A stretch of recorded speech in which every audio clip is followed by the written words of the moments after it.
Hello, I'm Dr. Gareth Moore and I'm the author of 404, and in this video I shall be solving and looking at the second puzzle in the book. So let's jump straight into it, shall we? Here we go. And let's go. We've already done the first puzzle. I don't want to show the solution. I wrote on the page for that, so I'll skip over it. But here is code 2. Now we have 2 underlines, so we know we're looking for a 2-word answer. As always, this barcode can be scanned to take you to the website. Here we go, where you can input your answer and get hints. Hints get progressively more detailed, so if you're stuck and you don't know what to do and you've given up, go and have a look at the hints. They'll help you. Right, so we know from the introduction in the book we're looking for 2 English words to go here. And we don't have much information on this page, so where do we start?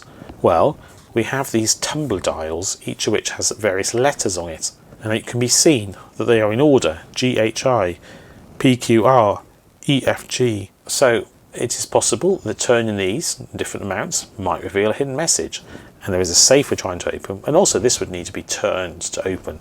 So we have the whole idea, I hope, that we're turning, and there's up and down arrows to help motivate this too. Now separately we have all these strange numbers at the bottom of the page, but hopefully you can see that they do kind of correspond with the dials. There are 7 dials across here, 7 dials across here, and if I was to draw a horizontal line across here, you might notice there are 1, 2, 3, 4, 5, 6, 7 numbers here, and 1, 2, 3, 4, 5, 6, 7 numbers here. This refers to here, this refers to here, this refers to here, and so on. And in particular, we might notice that the numbers appear in 2 different positions, up or down.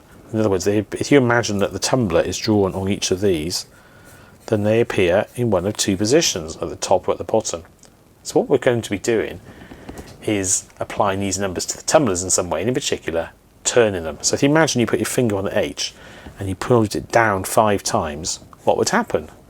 If we clicked it 5 times, the first click would take us to a G, the second click would take us to an F, the third click would take us to an E, the fourth click to a D, and the 5th click to a C. So as it turns out, the first letter is C. Now if I write the whole alphabet on here, this will make it easier to work out, I think.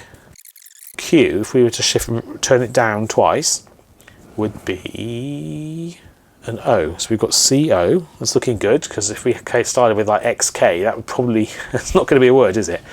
And this is how you solve this sort of puzzle.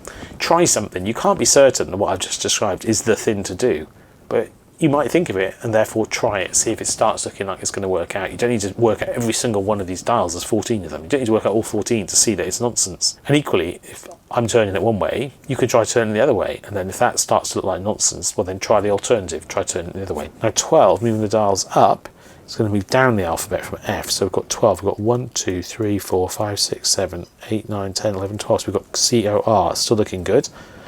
9 down the alphabet from I. 1, 2, 3, 4, 5, 6, 7, 8, 9, R. Ooh, cor. Is it going to be correct? No, because we're moving E by 10, but this time we're going back in the alphabet. So we've got 1, 2, 3, 4. Let's assume it's only A to Z in the dials. 5, 6, 7, 8, 9, 10. We've got U. Hang on, didn't need to draw that line. Correct. It's going to be corrupt, isn't it? We've got 3, going backwards from S, which is 1, 2, 3, P, and 11 going backwards from E, which is 1, 2, 3, 4, 5, 6, 7, 8, 9, 10, 11, corrupt. So there we go, corrupt. Right, let's do the bottom line here. So this refers to this line of dial. So we've got I, and we're going forward through the alphabet 10 times because we're turning it this way. So using the up arrow, the up from this, so 10. From I. So we've got 1, 2, 3, 4, 5, 6, 7, 8, 9, 10, S, corrupt S, J, and we've got 5 in the same direction, 1, 2, 3, 4, 5, O, and then we've got Q, but this time we're going backwards, so 14 from Q is, well, that's the same as 12 up, but I'll go 14 backwards anyway, 1, 2, 3, 4, 5, 6, 7, 8, 9, 10, 11, 12, 13, 14, that's C, and then we've got E, and 4 forward, 1, 2, 3, 4. It's going to be corrupt society, isn't it? And then D, 1 forward is E, and S, 1 forward is T, and then F, 7 back is 1, 2, 3, 4, 5, 6, 7. So our answer is corrupt society, which fits with the theme of the book. So let's have a look at the website. Now, if you were stuck, you could, of course, as always, have taken hints, dials. I wonder if they turn. I bet I can move those dials up and down by certain numbers of characters. There are 2 rows of dials. And how many rows of numbers? Oh, there's 4 rows of numbers. But each pair of number rows corresponds with the row dials, and so on. The hints will take you through the similar process I did. But there we go. We can type in our answer. Corrupt society. Oops, I can't type. Corrupt society. There we go. Congratulations, you've cracked the surface of our safe society. That's a pun, I can see. By correctly solving code 2. By the way, it's a few years since I wrote this book, so I have forgotten the messages that appear, and I've also forgotten the solutions to just about all of them. Right, there we go. So that's code 2 solved in the 404 book, and I hope to join you in another video for other codes as well as some of my other content. But for now, goodbye.